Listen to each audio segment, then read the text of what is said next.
Black female millionaire faces racism and humiliation buying a yacht. What she did next shocked them all. The yacht dealership fell silent.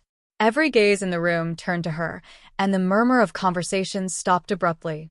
Ava Sinclair stood tall, her dark skin glowing under the fluorescent lights. The salesperson, a wiry man with an overly polite smile, had just said the words that made her blood run cold. "Ma'am, this yacht is very expensive. Perhaps you'd like to see something more affordable." The air seemed to crackle with tension. A few snickers came from the corner, where a well-dressed couple leaned against the counter, clearly entertained by the scene. Ava's fingers tightened around the leather strap of her designer handbag. She could feel the heat of humiliation creeping up her neck. But she didn't flinch. Instead, she met the man's eyes with a piercing gaze and said calmly, "I'm buying this yacht today. Cash." A stunned silence filled the room again. The salesperson's smile faltered, his eyes darting nervously to the manager across the showroom. The manager, a stout man in a tailored suit, hesitated for a moment before strolling over. "Miss Sinclair, was it?" he asked, his tone laced with disbelief. "Perhaps you'd like to reconsider. We wouldn't want you to feel overwhelmed by the upkeep of such a luxury item." Ava felt the room closing in on her, but she remained composed. She leaned in slightly and whispered, just loud enough for everyone to hear, "Bring the paperwork." "Now." The manager's face turned pale. The room bristled with whispers. And then Ava did something that no one in the room expected. She reached into her bag and pulled out her phone. What she did next shocked them all. It hadn't always been like this for Ava. 10 years ago, she couldn't have imagined standing in a yacht dealership, much less being insulted in one. She'd grown up in a cramped apartment in Atlanta, raised by her grandmother, who worked 2 jobs to keep food on the table. Ava learned early that life wasn't fair, but she also learned to fight for what she wanted. Her big break came when she created a line of hair care products specifically designed for Black women. Frustrated by the lack of options for her natural hair, Ava started experimenting in her kitchen, mixing ingredients and testing formulas on herself and her friends. The results were remarkable. Soon, word spread, and she was selling products out of her car. It wasn't easy. There were months when she couldn't afford to buy more ingredients, let alone pay her bills. She faced rejection after rejection from investors who didn't believe in her vision. But Ava was relentless. She poured her heart into her business, working late into the night, perfecting her formulas, and teaching herself marketing strategies. Her persistence paid off. A viral social media post catapulted her brand into the spotlight, and within a year, major retailers were clamoring to stock her products. Ava became a millionaire almost overnight, but success didn't shield her from the biases and assumptions she faced every day. Now, as she stood in the dealership, memories of those struggles fueled her resolve. She wasn't just buying a yacht. She was making a statement. This was about more than money or luxury. It was about demanding the respect she deserved. The salesperson finally returned with the paperwork, his hands trembling slightly. "Here's the form," he said, avoiding her gaze. Ava took the pen, her every movement deliberate, and began signing her name. But just as she reached the last page, a loud voice boomed from the back of the room. "This is ridiculous." It was the man from the corner, the one who had been snickering earlier. He stepped forward, his face red with anger. "You're telling me she's buying this yacht? Someone like hers?" He sneered as he gestured toward Ava. The room fell into an awkward silence again. Ava looked up from the papers, her eyes locking onto the man. She could feel the weight of everyone's eyes on her, waiting to see how she would respond. But Ava didn't lash out. Instead, she smiled, a slow, confident smile that sent a chill through the room. She turned to the manager and said, "Call your bank. I want to transfer the funds right now." And as for him, she gestured toward the man, her voice calm but firm. "He can watch." The manager hesitated for a moment, then nodded quickly. The man, flustered and embarrassed, stammered but said nothing as Ava stood there, unshaken. The tension in the room was almost unbearable, and the silence seemed to stretch forever. Then, just as the manager picked up the phone, something unexpected happened. The lights flickered, and a sudden, loud crash echoed from the back office. Gasps filled the room as people turned toward the noise. The sound of hurried footsteps followed, and the door burst open. The bank representative who had come to oversee the sale rushed in, looking panicked. "There's a problem," she said, her voice trembling. "Your transaction, it's been flagged." What had just happened? Ava's heart pounded in her chest as the room erupted into chaos. Whispers flew around her, and she could feel the eyes of the man from the corner burning into her. Something about this felt off. She tightened her grip on her phone, ready to take control once again. But this was only the beginning. The air in the dealership felt thick with tension. Ava's stomach tightened, but she kept her face calm and unreadable. "Flagged?" she asked, her voice low and deliberate. She stepped forward, fixing the bank representative with a steady gaze. "Explain." The woman glanced nervously at the manager and then at the crowd of onlookers, who had no intention of pretending they weren't watching. "It's standard procedure," she stammered. "Large transactions like this sometimes trigger additional checks." "It's nothing personal, ma'am." "Nothing personal?" Ava clenched her jaw.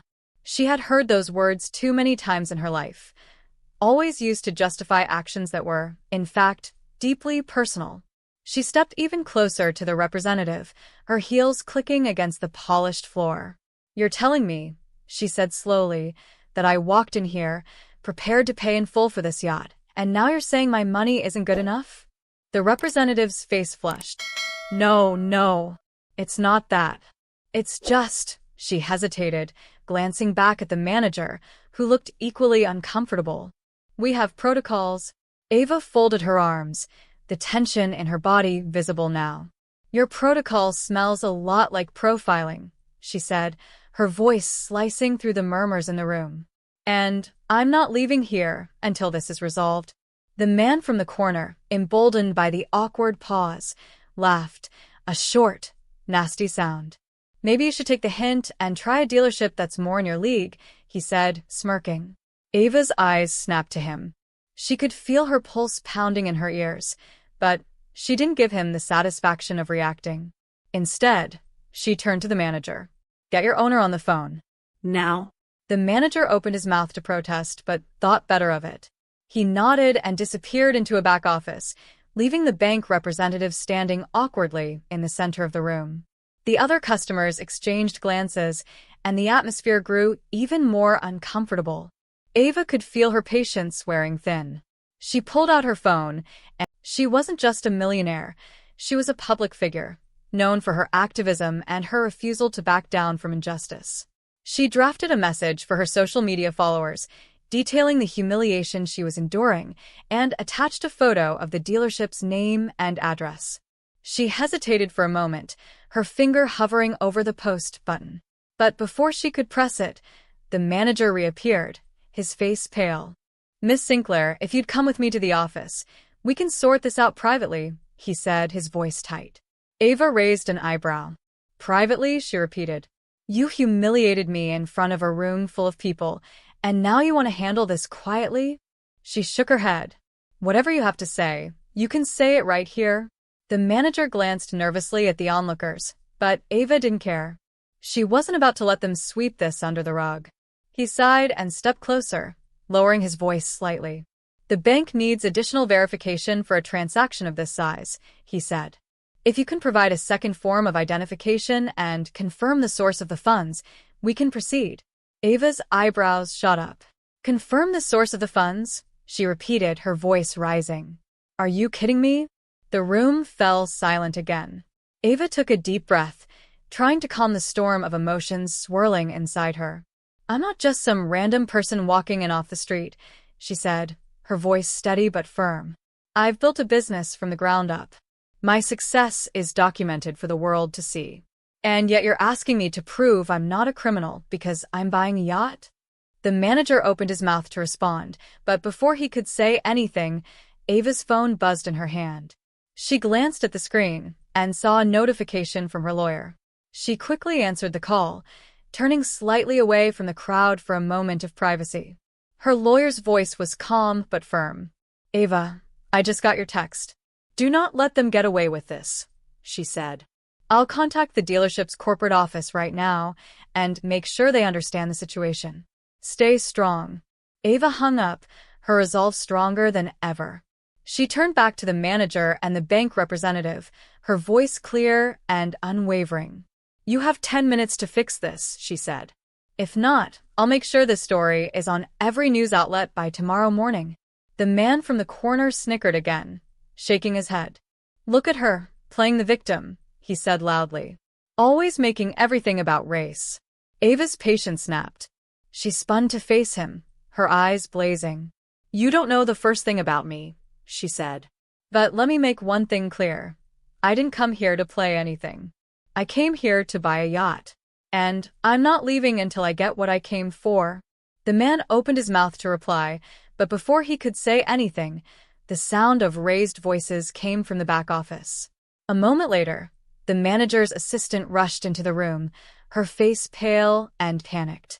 Sir, she said, tugging at the manager's sleeve. We have a bigger problem. The manager frowned. What now? He muttered, following her back toward the office. Ava's curiosity was piqued, but she didn't move. She wasn't about to let them think they could make her wait indefinitely.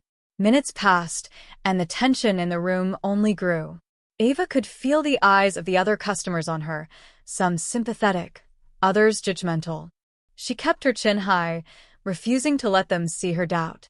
Finally, the manager reappeared, his face flushed and his hands trembling slightly. Miss Sinclair, he began, but before he could continue, the assistant whispered something urgently in his ear. His expression darkened, and he turned to her sharply. Are you sure? He hissed. The assistant nodded. Positive. The manager looked back at Ava, his face a mix of frustration and fear. It seems there's been a complication, he said. One of our accounts has been compromised. We need to freeze all transactions until this is resolved. The room erupted into chaos. Ava's heart sank, but her instincts told her something wasn't right. This wasn't just a coincidence. She stepped forward, her voice cutting through the noise. What kind of account? She demanded.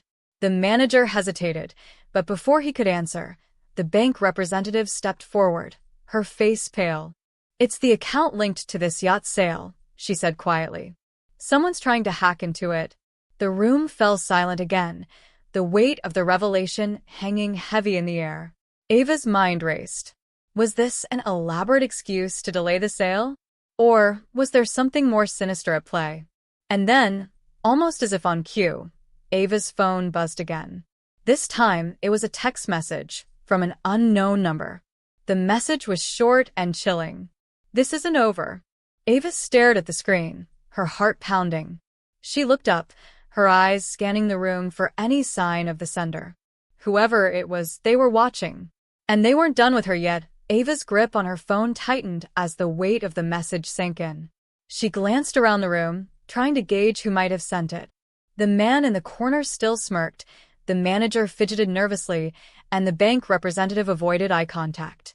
No one seemed to notice her sudden unease, but Ava's instincts told her this wasn't random. She turned to the manager, her voice sharp. What kind of dealership are you running where your accounts are being hacked in the middle of a transaction? This is unacceptable. The manager stammered, clearly at a loss for words. I don't know, ma'am. It's never happened before. Ava wasn't buying it. Well, it's happening now, she snapped. And until you get it under control, I'll be standing right here. The tension in the room thickened. The assistant reappeared, her face still pale, and whispered something else to the manager. His expression shifted from nervous to outright panic. He turned back to Ava. Miss Sinclair, if you'd step into my office, we can handle this discreetly. Ava narrowed her eyes. I've already told you. Anything you have to say, you can say here. The manager hesitated, then sighed, defeated. Our system flagged an unusual access attempt to the account tied to this yacht, he explained. We don't know who's behind it, but the timing is suspicious. Ava folded her arms. Suspicious, she repeated. Like someone's trying to sabotage the sale? The manager didn't answer, but his silence said enough. Ava's thoughts raced. Could it be someone in the room? Or was this a calculated attack from someone outside, aimed at humiliating her further? Her phone buzzed again. This time it was a call. The number was still unlisted. Ava's chest tightened as she debated whether to answer. Against her better judgment, she pressed the green button and held the phone to her ear. "Who is this?" she demanded. The voice on the other end was low and distorted, like it had been altered. "You're making waves you shouldn't, Ava Sinclair. Walk away." Ava's blood ran cold. "Who are you?" she asked, her voice steady despite the chill creeping through her. The voice chuckled darkly. "Just someone who knows when to stay in their place. Take the hint, or things will get worse." The line went dead. Ava lowered the phone, her mind racing. Whoever this was, they were serious. But if they thought intimidation would make her back down, she turned to the bank representative. "You said the transaction was flagged. Did it have anything to do with the hack?" The woman fidgeted, avoiding Ava's gaze. "We're looking into it," she said weakly. Ava wasn't satisfied. "You're either incompetent or you're stalling," she said coldly. "Which is it?" The woman didn't respond, and Ava's frustration boiled over. She grabbed her bag and marched toward the back office.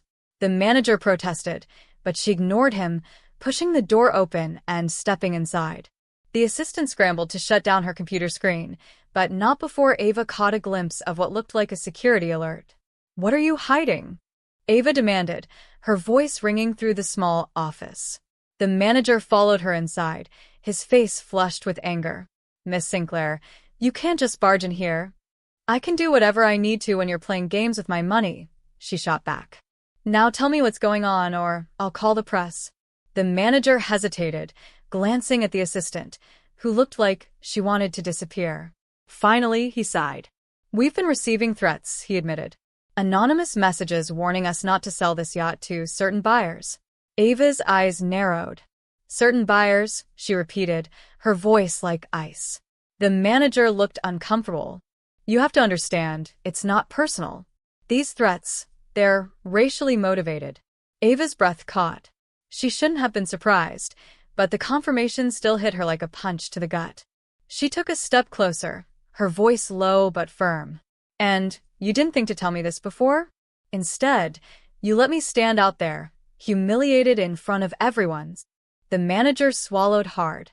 "We didn't want to escalate things." "Well, congratulations," Ava said bitterly. "You escalated it."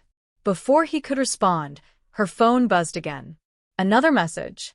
Ava glanced at the screen, her heart pounding. "You should have listened. Now, you'll regret it." At that moment, the lights in the dealership flickered again, and a loud crash echoed from the showroom. Ava turned, her heart racing, and ran back out to the floor. Chaos greeted her. A display case had been knocked over, its glass shattered across the tile. Several customers had retreated to the far corners of the room, whispering nervously. The man from the corner was gone. Ava scanned the room, her instincts screaming that something wasn't right. Her eyes landed on a figure near the entrance, someone in a dark hoodie, their face obscured. They were holding something in their hand, and for a split second, Ava thought it was a weapon. The figure turned, their movements swift, and bolted out the door. Without thinking, Ava ran after them, her heels clacking loudly against the floor. "Miss Sinclair, stop," the manager shouted, but Ava didn't listen. She burst through the dealership doors into the parking lot, her eyes darting in every direction. The figure was already halfway to the street, weaving between parked cars. Ava kicked off her heels and sprinted after them, her adrenaline drowning out the pain in her feet. "Stop," she shouted, her voice echoing in the night. The figure glanced back, and for a split second, Ava thought she saw something familiar in their face. But before she could place it, they disappeared into the shadows, leaving her standing in the middle of the lot, breathless and furious. She turned back toward the dealership, her mind racing. Someone didn't want her to buy that yacht. Someone was willing to go to extreme lengths to stop her. But Ava wasn't going to let them win. As she walked back inside, barefoot and determined, she knew one thing for certain. This wasn't just about the yacht anymore. It was about proving, once and for all, that she couldn't be intimidated. And whoever was behind this was about to learn that lesson the hard way. Ava stepped back into the dealership, her feet sore and dirty, but her resolve unshaken. The customers were still huddled in corners, whispering nervously. The manager rushed toward her, his face pale with panic. "Miss Sinclair, are you all right?" "You shouldn't have gone after them," he exclaimed. Ava waved him off. "Whoever that was, they're not just messing with me, they're messing with your business," she snapped. "You'd better start taking this seriously." The assistant scurried forward, holding out a pair of flats from a display. Ava hesitated for a moment, then took them, slipping them on. "Thank you," she muttered, her tones still clipped. Her phone buzzed again. This time, it was a call from her lawyer. She answered immediately. "Tell me you've got good news." "I just got off the phone with the dealership's corporate office," her lawyer said. "They're furious about what's happening and promise to investigate."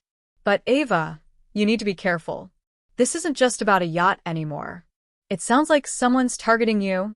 Ava's jaw tightened. "Let them. They'll learn soon enough that I don't back down." "Ava," her lawyer started, but she ended the call before she could say more. She didn't need a lecture. She needed answers. The police arrived within minutes, their flashing lights illuminating the showroom. 2 officers, a man and a woman, entered the dealership, their expressions serious. The manager rushed to greet them, explaining the situation in hushed tones. Ava crossed her arms, watching the scene unfold. She could feel the eyes of the other customers on her, their judgment palpable. She ignored them, focusing instead on the officers as they approached. "Miss Sinclair," the female officer said, her tone professional but warm. "I'm Officer Grant, and this is Officer Martinez. We understand there's been an incident." "There have been several," Ava said, her voice steady. She quickly recounted the events, the flag transaction, the threatening messages, the hooded figure, and the chase into the parking lot. The officers listened intently, taking notes. "Do you have any idea who might be behind this?" Officer Martinez asked. Ava hesitated. "Not exactly," she admitted. "But it's clear this is personal. Someone doesn't want me to buy this yacht, and they're going to great lengths to stop me." The officers exchanged a glance. "We'll review the dealership's security footage," Officer Grant said. "And we'll need to see those messages you've been receiving." Ava handed over her phone, the pit in her stomach growing as they reviewed the texts. "Do you think this is connected to the hack on the dealership's account?" she asked. "It's possible," Officer Martinez said. "But we won't know for sure until we investigate further." As the officers moved to the back office to review the security footage, Ava felt a wave of exhaustion hit her. She had been in this dealership for hours, and the tension was beginning to take its toll. She sat down on a sleek leather chair near the sales counter, closing her eyes for a moment.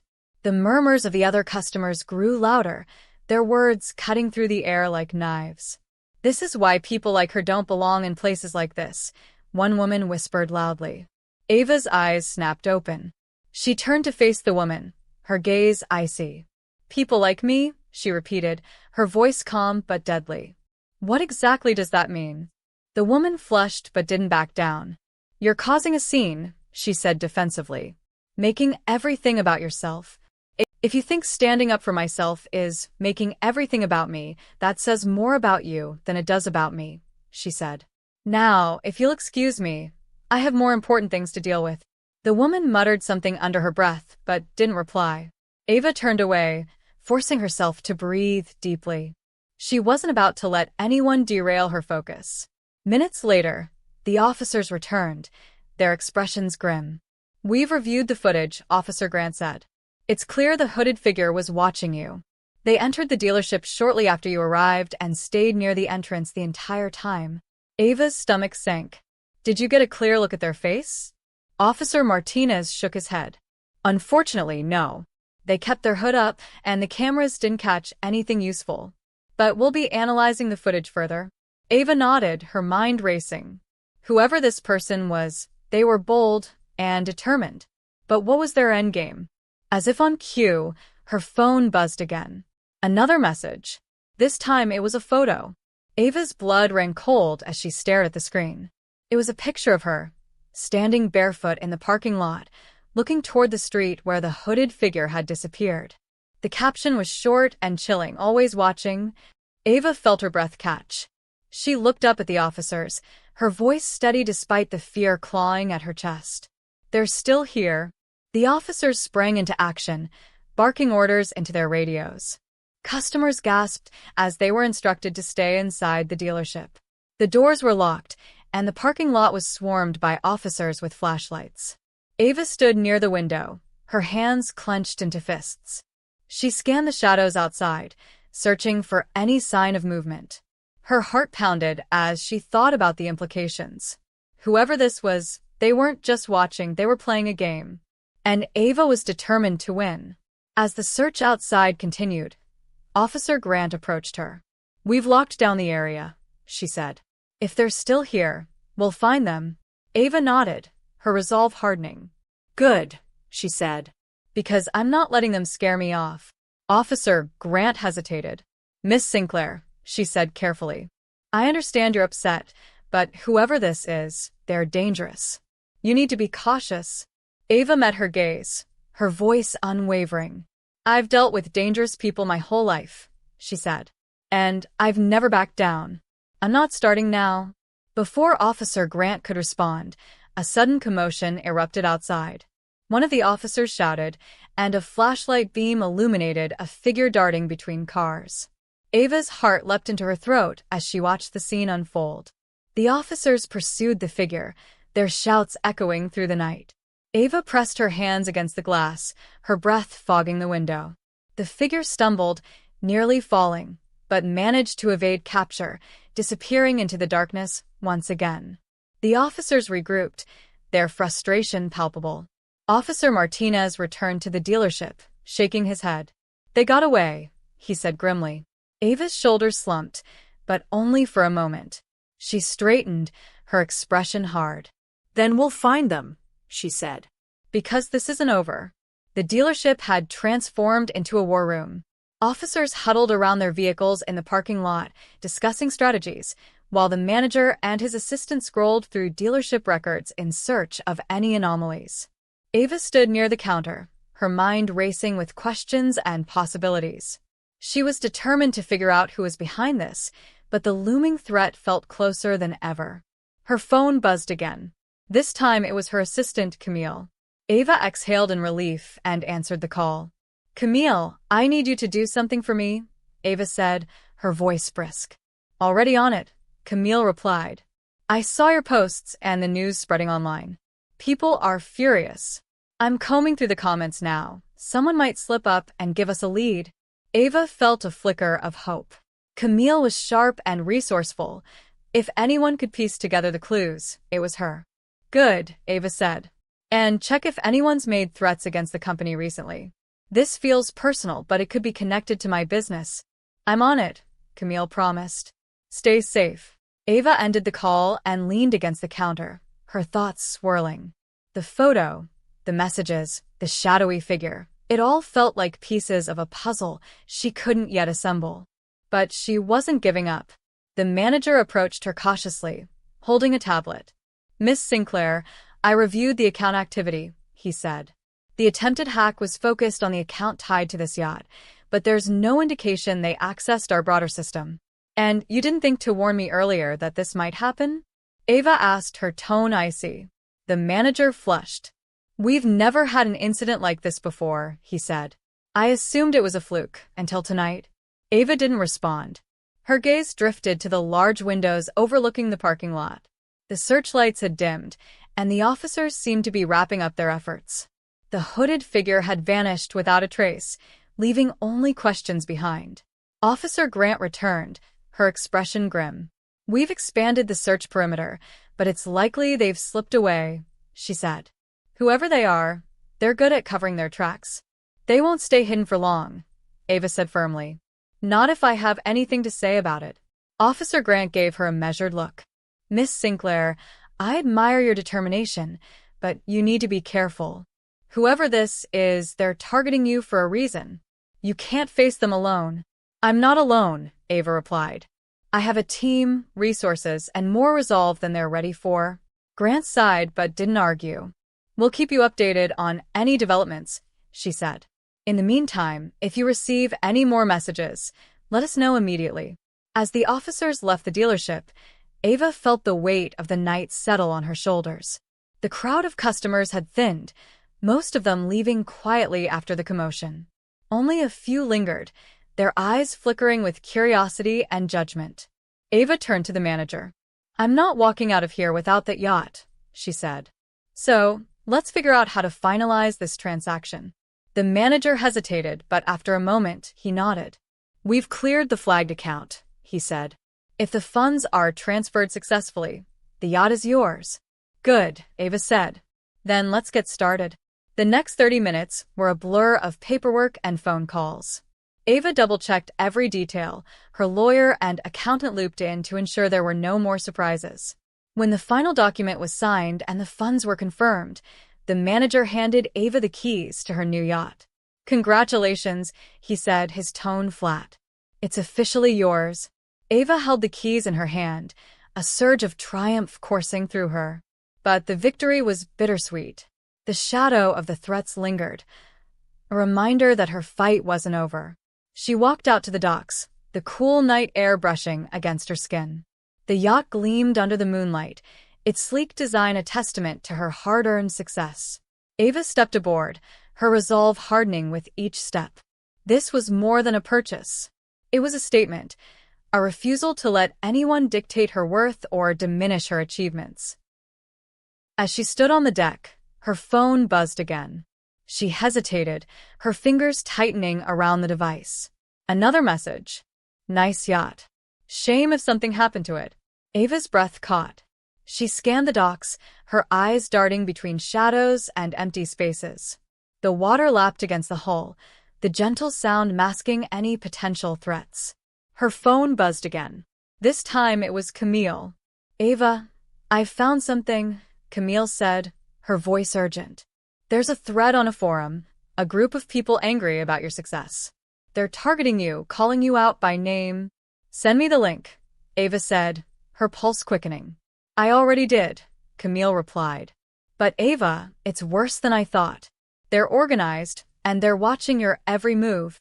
Ava ended the call and opened the link Camille had sent. Her stomach turned as she read the posts. Detailed discussions about her business, her public appearances, and even the yacht purchase. They knew everything. And then she saw it, a photo of her standing on the dock, holding the keys to the yacht. The caption read, "Enjoy it while it lasts." Ava's mind raced. She stepped off the yacht and back onto the dock, her eyes scanning the shadows. Someone was out there, watching her, taunting her. And she was done waiting for them to make the next move. She turned and marched back toward the dealership, her jaw set. She didn't have a plan yet, but she knew one thing for sure. This wasn't over. As she reached the dealership doors, she heard a loud, piercing noise behind her, a screech of metal against metal. She turned just in time to see a shadowy figure sprinting away from the dock. Her heart sank as she realized what they'd done. Smoke billowed from the engine compartment of her yacht, and flames licked at the edges of the hull. Someone had sabotaged it. Ava's fists clenched as she stared at the burning vessel, her mind spinning with fury and determination. Whoever they were, they had just crossed the line. And Ava was about to make them regret it. Ava stood frozen on the dock, the burning yacht reflected in her wide eyes. Her pulse thundered in her ears as she watched the flames grow, looking hungrily at the vessel she had just purchased. Smoke billowed into the night sky, and the acrid smell of burning fiberglass stung her nostrils. A siren blared in the distance, and flashing blue and red lights appeared at the edge of the marina. Firefighters and police officers poured onto the scene, rushing to contain the fire and secure the area. Ava barely registered their shouts as she stared at the inferno, fury and disbelief crashing through her in waves. One of the officers, Officer Grant, ran toward her. "Miss Sinclair, are you all right?" she asked, gripping Ava's arm lightly to pull her back from the smoke. Ava blinked, snapping out of her trance. "No," she said, her voice shaking with anger. "I'm not all right. Someone did this. Someone deliberately set this fire." "We'll investigate," Grant said firmly, ushering Ava away from the danger zone. "But for now, we need to keep you safe." As Ava sat on the curb, watching the firefighters battle the blaze, her phone buzzed again. This time it was a call from Camille. Ava, I saw the news. Are you okay?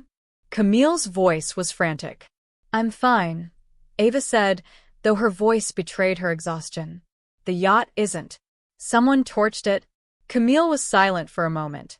I found more posts, she said finally. They're bragging about it, Ava. They're calling it a warning. Some of them are even encouraging others to go after you. Ava closed her eyes, anger coursing through her veins. Do you have names? She asked, her voice sharp. Not yet, Camille admitted. They're using aliases, but I've flagged a few suspicious accounts. I'll keep digging. Ava ended the call and looked up as Officer Grant approached again, her expression grim. The fire department confirmed it, Grant said. This wasn't an accident. Someone planted an incendiary device in the engine compartment. Do you have any leads? Ava asked, her tone cutting. Grant hesitated. Not yet. But we'll review the security footage from the marina. If the perpetrator is on camera, we'll find them. Ava's hands balled into fists. This isn't just vandalism, she said. It's an attack. Whoever did this, they're trying to send a message. Grant nodded. And we'll make sure they're held accountable, she said. In the meantime, I suggest you stay somewhere safe tonight. The police escorted Ava back to her hotel, where Camille was waiting for her in the lobby. Ava. Camille rushed forward, enveloping her in a hug. I'm so sorry this happened. Ava pulled back, her expression hard. Don't be sorry, she said. Be ready. We're going to fight this.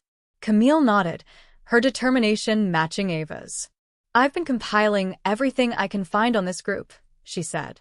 They're angry about your success, your visibility, and, let's be honest, your skin color. But they're also sloppy. Some of them are leaving breadcrumbs. Good, Ava said. Because I'm done playing defense. It's time to go on the offensive. The next morning, Ava sat at the head of a conference table in the hotel's business center, surrounded by her legal team, security experts, and Camille. She had called an emergency meeting, determined to turn the tide. We need a plan, she said, her voice commanding. This isn't just about the yacht anymore. It's about sending a message that I won't be intimidated. Her head of security, a former FBI agent named Jackson, spoke first. We need to start by increasing your personal security, he said. Whoever these people are, they've escalated from online threats to physical attacks. You're their primary target. Ava nodded. Done. What else? We're tracking their digital activity, Camille said. Some of their posts have IP addresses that can be traced. It's only a matter of time before we identify them. Ava's lawyer, a sharp-eyed woman named Tanya, chimed in. Once we have names, we can pursue legal action, she said. But we need to be strategic. Publicly naming them could escalate the situation. Ava considered this. I don't want to escalate, she said. I want to end it, whatever it takes. By midday, the team had a preliminary plan. Jackson's security detail would shadow Ava around the clock, while Camille and her tech team would continue tracking the online group. Tanya would prepare legal measures, and Ava would use her platform to control the narrative. This isn't just my fight, Ava said, addressing her team. This is about standing up to the kind of hatred and bigotry that affects so many people. I'm not just doing this for me. I'm doing it for everyone who's ever been told they don't belong. Her words sparked a ripple of determination through the room. They weren't just fighting for Ava, they were fighting for something bigger. That evening, Ava posted a video on her social media channels. Sitting in front of the camera, her expression was calm but resolute. Last night, someone tried to destroy what I've worked so hard to achieve, she began. But they didn't just set fire to a yacht, they tried to set fire to my resolve. And I'm here to tell them, and anyone like them, that they failed. The video quickly went viral, garnering millions of views and sparking widespread outrage. Messages of support poured in from around the world, and the online group targeting Ava found themselves under intense scrutiny. But as Ava scrolled through the comments late that night, another message appeared, this time in her direct messages. You think you're safe? Think again. This isn't over. Her heart skipped a beat, but she refused to let fear take hold. Instead, she typed a reply, "You'll regret underestimating me." She hit send, her fingers trembling slightly. Whoever this was, they had no idea who they were up against. Just as she set her phone down, there was a knock at her hotel room door. Her stomach tightened as she stood, her security detail nowhere in sight. Slowly, she opened the door, her breath catching at the sight before her. There was no one there, just a small box, wrapped in plain brown paper. She hesitated, then picked it up carefully, her instinct screaming that something was wrong. Inside was a single, chilling item, a photo of Ava, taken just minutes ago, through the hotel window. They were closer than she thought. Ava's breath caught as she stared at the photo in the box. It was a picture of her, taken through the window of her hotel room. The angle was perfect, capturing her sitting at the desk, her phone in hand. Her heart raced, her mind spinning with disbelief. How had they gotten so close? How had they been watching her? The photo wasn't just a threat, it was a warning. Whoever was behind this was watching her every move, and they were sending a clear message. You are not safe. She slammed the box down onto the desk, her hands shaking. She glanced toward the door, half expecting someone to burst in at any moment. But the hallway remained silent. The only sound was the faint hum of the air conditioning in the room. Ava quickly checked her phone for any new messages, her fingers moving with a sense of urgency. There was nothing new, no threats, no calls. But the message in the box weighed heavily on her. The knock at the door came again, this time more insistent. Ava's pulse quickened. She grabbed the box and shoved it into the drawer of the desk, her movements sharp. She stepped toward the door, taking a deep breath before peeking through the peephole. Jackson, her head of security, stood in the hallway, his usual calm demeanor replaced by a hint of tension. Ava opened the door, her heart still racing. "What's going on?" she asked, trying to keep her voice steady. Jackson's eyes scanned the hallway quickly before he stepped inside. "We've got a situation," he said, his voice low. The surveillance footage from the marina came through. "We've identified the person who set the fire." Ava's stomach dropped. "Who was it?" she demanded. Jackson hesitated, his jaw tightening. "We can't confirm their identity yet, but they've been linked to the online group targeting you. They're one of the more active members." Ava's mind raced as she absorbed the information. She was one step closer to finding out who was behind this, and yet, the danger seemed to be escalating with each passing moment. "Do we have an address? A name?" Jackson shook his head. "Not yet. But we're tracing their digital footprint. We'll know more soon." Ava's phone buzzed again, pulling her attention away from Jackson. She picked it up, her eyes narrowing as she saw the sender, an unlisted number. She hesitated but answered it. Ava Sinclair, a distorted voice on the other end of the line said, sending a chill through her. "Did you think you could run from us?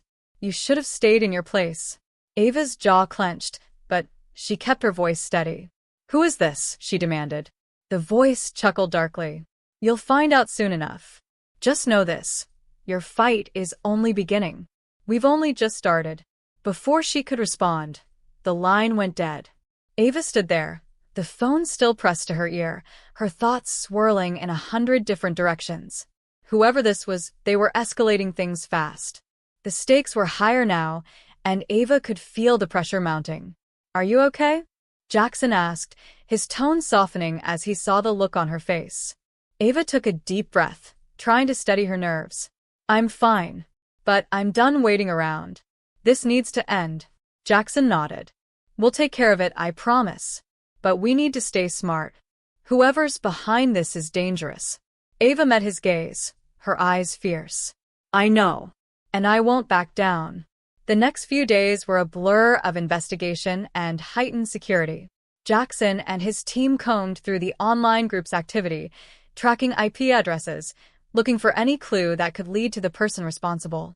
Camille worked tirelessly behind the scenes, digging into every lead, every post, and every comment. Tanya began preparing legal action, consulting with cyber experts to find ways to track the individuals behind the online attacks. But despite their best efforts, Ava knew that time was running out. The constant threats, the sabotage, the messages, it was all closing in on her, and there was still no clear way to stop it. Then, late one night, Camille called her. "Ava, I think I've found something," she said, her voice urgent. "I traced one of the posts to a location. It's not much, but it's a start. Ava's pulse quickened. Where? An address in the city, Camille replied. It's a private residence, but it's linked to one of the aliases. I'm sending you the details now. Ava didn't hesitate. She stood up, grabbed her jacket, and signaled for Jackson. We're going, she said, her voice steady but determined. Jackson didn't question her. He simply nodded and reached for his phone. I'll get the team ready, he said. The address led them to a quiet neighborhood on the outskirts of the city. The house was small, unassuming, nothing that would draw attention. But Ava knew better than to take anything at face value. She had no intention of walking in without backup. Jackson's team spread out around the block, taking position in the shadows, while Ava and Jackson approached the front door. Every muscle in Ava's body was tense, her instincts screaming that they were getting closer to something big. But she also knew that they were walking into a potential trap. She knocked on the door, her heart pounding in her chest. There was no answer. She knocked again, louder this time. A moment later, the door creaked open, revealing a man who looked to be in his late 40s, disheveled and unkempt. His eyes were red-rimmed, and he looked at Ava with a mixture of fear and defiance. Can I help you? He asked, his voice shaky. Ava didn't waste time. We need to talk, she said firmly. You've been harassing me and sabotaging my property. It's time to stop. The man's face paled, and he tried to close the door, but Ava's hand shot out to stop it. I'm not leaving until we talk, she said, her voice cold. Why, you don't understand, the man stammered. It's not me. I'm just a pawn, just like you. They'll. Before he could finish, a loud crash echoed from behind him. Ava's heart skipped a beat. She glanced over his shoulder and saw a figure in the hallway, moving quickly. The man screamed, but it was too late. A flash of movement, and the figure lunged toward him. Ava stepped back, her breath catching in her throat. Get down, Jackson shouted, pushing her behind him as he drew his weapon. The figure turned sharply, and Ava's heart stopped when she saw their face. It was the man from the marina, the one who had set fire to her yacht. And he was armed. The world seemed to slow as Ava locked eyes with the man from the marina. His expression was wild, a dangerous mix of rage and desperation. The weapon in his hand, a knife, gleamed in the dim light of the house. Jackson kept his gun trained on the man, his voice calm but commanding. Drop the weapon, Jackson said. Now. The man's eyes darted between Jackson, Ava, and the terrified figure of the homeowner crumpled on the floor. He didn't move, his chest heaving as he seemed to weigh his options. You're not getting out of here, Jackson continued. Put it down and we'll talk. For a moment, it seemed like the man might comply. His grip on the knife loosened slightly, his shoulders slumping. But then his gaze landed on Ava, and his expression hardened. You don't get it, he spat, his voice trembling with emotion. This isn't about money. This is about people like you taking what doesn't belong to you. Ava felt a surge of anger, but she forced herself to stay calm.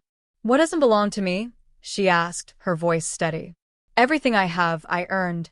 What gives you the right to try to take it from me? The man laughed bitterly. You think this is just about you? You're a symbol, Sinclair. A symbol of everything wrong with this world. And people like me, we're here to fix it. Ava took a step forward, ignoring Jackson's warning glance. You're not fixing anything, she said. You're hiding behind hate because you're too afraid to face the truth. Your fight isn't with me, it's with yourself. The man's face twisted in fury, and he raised the knife. Jackson reacted instantly, firing a single shot into the man's leg. He screamed, collapsing to the floor, the knife clattering out of his hand. Stay down, Jackson barked, moving quickly to restrain him. The man writhed in pain, but didn't resist as Jackson secured his hands behind his back with zip ties. The homeowner scrambled out of the way, his eyes wide with shock. Ava stepped closer, her heart pounding but her resolve unshaken. Who's behind this? She demanded. You said you're just a pawn. Who's pulling the strings? The man glared up at her, sweat dripping down his face. You'll never find them, he hissed. They're everywhere. They're watching. Ava crouched down, meeting his gaze. Maybe, she said. But I'm not going anywhere. And neither are you. The police arrived moments later, taking the man into custody and securing the scene. Ava stayed on the porch, her arms crossed as she watched the officers work. Her mind raced with questions. Who was behind this network? How far did it go? And why had they targeted her? Jackson approached her, his expression grim. He's not going to talk, he said. Guys like him are loyal to their cause, no matter how twisted it is. He said they're everywhere, Ava murmured. And that they're watching. We need to dig deeper, Jackson. This is bigger than one man. Jackson nodded. We'll figure it out. But you need to stay alert. If this group is as organized as it seems, they won't stop with him. Later that night, back at her hotel, Ava sat with Camille, going over the evidence they had gathered so far. The man's phone had been confiscated by the police, but Camille had managed to access some of the online group's private chats. What she found only deepened the mystery. They're planning something big, Camille said, her voice tense. There's talk about a final message. They don't mention you by name, but it's clear you're the target. Ava's stomach turned. A final message, she repeated. What does that mean? Camille shook her head. I don't know. But whatever it is, we need to stop it. The next morning, Ava received an unexpected call. It was Tanya, her lawyer, and she sounded urgent. Ava, I've been going through the man's financial records, Tanya said. There's a series of transactions that don't make sense. Large sums of money being funneled into offshore accounts. From who? Ava asked, her curiosity piqued. Tanya hesitated. That's the strange part. The accounts trace back to a shell company. And the shell company is connected to one of your former business partners. Ava froze.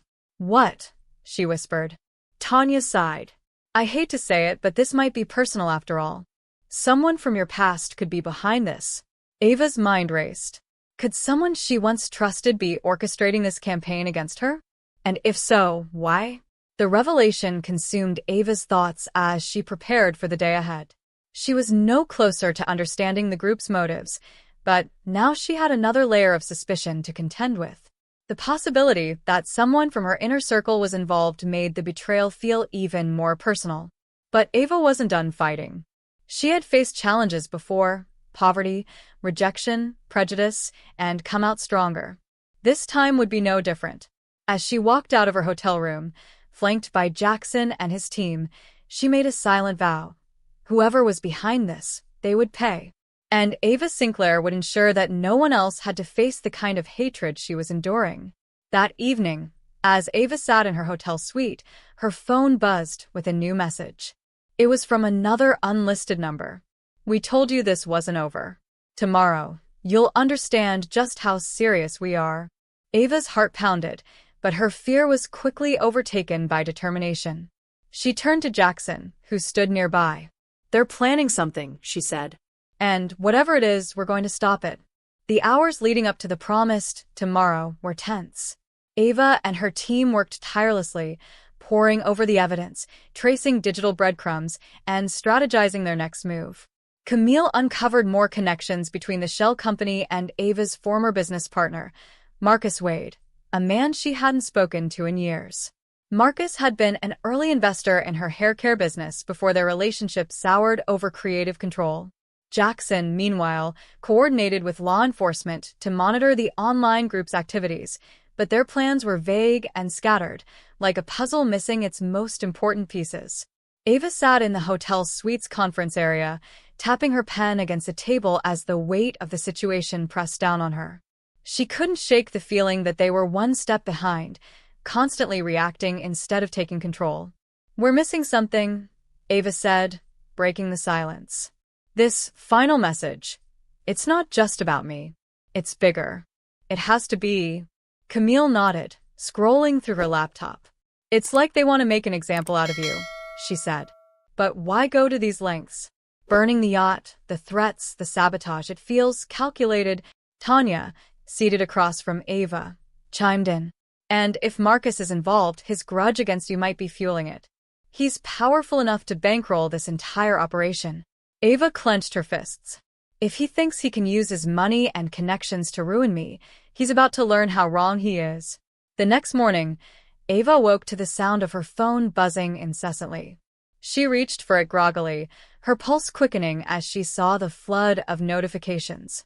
Social media was ablaze with posts, photos, and videos, all tied to her name. Camille burst into the room moments later, laptop in hand. "Ava, it's happening," she said, her voice urgent. "They've released something." Ava sat up, her mind racing. "What is it?" Camille placed the laptop on the desk and pulled up a live stream. A masked figure stood in front of a camera, their distorted voice addressing a growing, "This is a message to Ava Sinclair and everyone who supports her," the figure said. "You represent greed, corruption, and the destruction of traditions that matter. You think you can buy respect, but today, we show the world who you really are." The camera panned to show a massive billboard in the heart of downtown, emblazoned with Ava's face. But beneath her image was a doctored headline: "Ava Sinclair, fraud, thief, liar." Ava's stomach dropped. The figure continued, "This is just the beginning. By the end of the day, the truth about Ava Sinclair will be exposed." The live stream ended abruptly, leaving Ava staring at the screen, her mind spinning. "This is their final message," she said, her voice barely above a whisper. Camille nodded grimly. "They're trying to destroy your reputation." Jackson quickly assembled the team, and within the hour, they were en route to the billboard. Ava stared out the window of the SUV, her jaw clenched. The city streets blurred past her, but her thoughts were focused. Whoever was behind this had escalated the fight, but they had underestimated her resilience. When they arrived downtown, a crowd had already gathered beneath the billboard, phones raised as they snapped photos and filmed videos. Some were curious, others hostile. Ava could hear snippets of conversations as she stepped out of the car, flanked by Jackson and Camille. "That's her. Unbelievable. Is it true?" Ava ignored the whispers, her gaze fixed on the towering billboard. She could feel the weight of the stares, the judgment in their eyes, but she refused to let it break her. "This ends now," she said, her voice steady. Camille worked quickly, hacking into the system controlling the billboard. Within minutes, the defamatory image disappeared, replaced by a simple black screen. The crowd murmured in confusion, but Ava wasn't done. She turned to Jackson. "Get the live stream traced," she said. "We need to find out where they filmed that message." Jackson nodded, already on his phone. Meanwhile, Ava pulled out her own phone and began recording a video. "To those who think they can silence me, let me make one thing clear," she said, her voice firm and unyielding. "You can try to tear me down, but I will always rise. This fight isn't just about me, it's about standing up to hate and refusing to be silenced. And to everyone watching, don't believe the lies. The truth will come out." She ended the video and posted it to her social media channels. Within minutes, it went viral, the tide of public opinion shifting back in her favor. As the day wore on, Jackson's team traced the live stream to an abandoned warehouse on the outskirts of the city. Ava insisted on going with them, despite Jackson's objections. "This is my fight," she said. "I need to see it through." When they arrived, the warehouse was eerily quiet. Jackson and his team moved in first, securing the area before signaling for Ava to follow. The space was dark and musty, littered with discarded furniture and equipment. At the far end of the room, they found a makeshift studio, lights, cameras, and a computer still running. Jackson motioned for Camille to examine the setup, and within moments, she found a folder of files on the computer. "This is it," Camille said. "Everything they've been planning is here." Ava stepped closer, her eyes scanning the screen. The files contained drafts of posts, doctored images, and detailed plans for the smear campaign. But one file stood out, a list of names. "These are their members," Camille said, her voice tinged with disbelief. "This is the whole network." As Camille downloaded the files, Ava noticed something on the desk, a photo of Marcus Wade. Her former business partner had been orchestrating this from the beginning, using his resources to fund the attacks and his influence to spread the lies. Ava's hands shook with rage as she stared at the image. Marcus had once been a trusted ally, but now he was her greatest enemy. She turned to Jackson. "We have everything we need," she said. It's time to end this. Jackson nodded. Let's take it to the authorities. As they left the warehouse, Ava felt a renewed sense of purpose. She wasn't just fighting for herself anymore. She was fighting for everyone who had ever been silenced, humiliated, or targeted for daring to succeed. The fight wasn't over yet, but Ava knew one thing for certain. She was winning.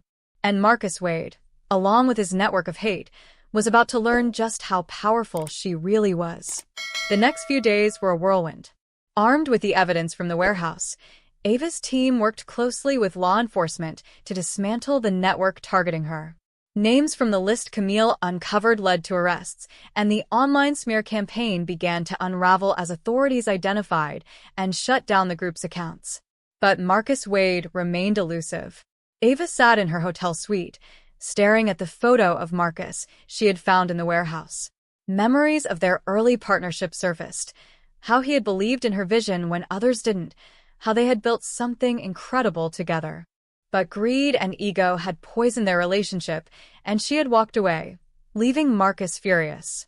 Now he was using that fury to destroy her. And Ava wasn't about to let him win.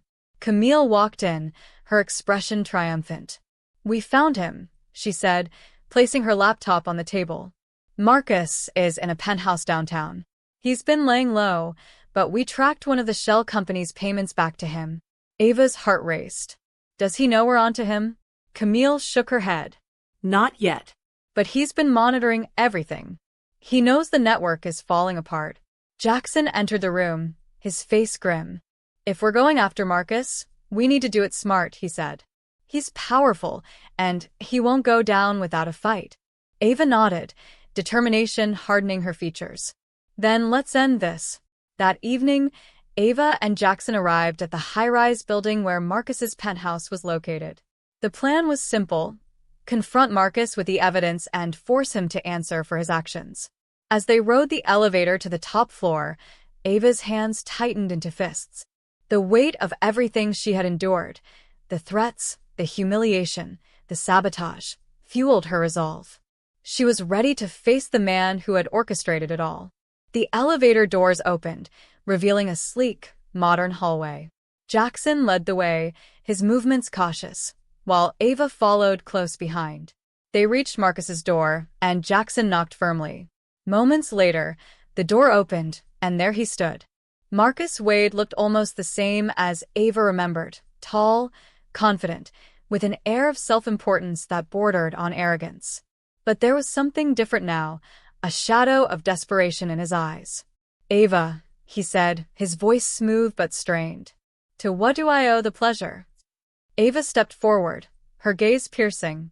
"Cut the act, Marcus. We know what you've been doing." Marcus's expression faltered, but only for a moment. He stepped aside, motioning for them to enter. "Come in," he said. "Let's talk." Inside the penthouse, Marcus poured himself a drink and leaned casually against the bar. "So, you've figured it out," he said, his tone almost amused. "Congratulations." Ava's anger flared. "You tried to destroy me," she said, her voice shaking with emotion. "You didn't just come after my business, you came after me. My name, my reputation, my life. Why, Marcus? What did I ever do to you?" Marcus swirled the liquid in his glass, his gaze cold. "You walked away," he said simply. "We built something together, and you left me out in the cold. Do you have any idea how that felt? Watching you rise to the top while I became a footnote in your story?" Ava shook her head, disbelief mingling with fury. "So this was about your ego," she said. "You couldn't handle my success, so you tried to tear me down." Marcus smirked. "It wasn't just about tearing you down, Ava. It was about reminding you and everyone else that no one gets to where you are without consequences." Jackson stepped forward, his voice sharp. "Well, your little operation is over. We've got enough evidence to bury you." Marcus's smirk faded, replaced by a flicker of fear. "Evidence," he said, his voice unsteady. Camille's voice crackled through Jackson's earpiece. "We've got everything we need," she said. "Authorities are on their way." Marcus's composure shattered. He slammed his glass down on the counter, his face twisting with anger. "You think you've won?" he snarled. This isn't over. You have no idea who you're dealing with. Ava stepped closer, her voice calm but firm. I know exactly who I'm dealing with, she said. A man who let his bitterness consume him. A man who thought he could destroy me because he couldn't stand my success. But you've lost, Marcus. And now, you're going to face the consequences. As sirens blared in the distance, Marcus's defiance crumbled. He sank into a chair, his head in his hands. When the authorities arrived moments later, he was taken into custody without resistance. Ava watched him go, a mix of relief and exhaustion washing over her. The fight was over, but the scars it left behind were still fresh. The next morning, Ava sat on the deck of a new yacht, a gift from one of her business partners who had been inspired by her resilience. The sun sparkled on the water as she sipped her coffee, her thoughts finally beginning to settle. Camille joined her, a smile on her face. The story's everywhere, she said, holding up her phone. Marcus's arrest, the takedown of the network, it's all over the news. And people are rallying behind you, Ava. You've become a symbol of strength. Ava smiled faintly, her gaze drifting to the horizon. It was never about me, she said. It was about showing people that no matter how hard the world tries to break you, you can always rise. Camille nodded, her admiration evident. What's next for you? Ava leaned back, her confidence unshaken. I'm going to keep building. Keep fighting. And make sure no one else has to go through what I did. The waves lapped gently against the hull as the yacht sailed forward, carrying Ava toward a future she had fought so hard to reclaim. And as she looked ahead, she knew one thing for certain. She wasn't just surviving. She was thriving. And nothing, and no one, could ever take that away from her.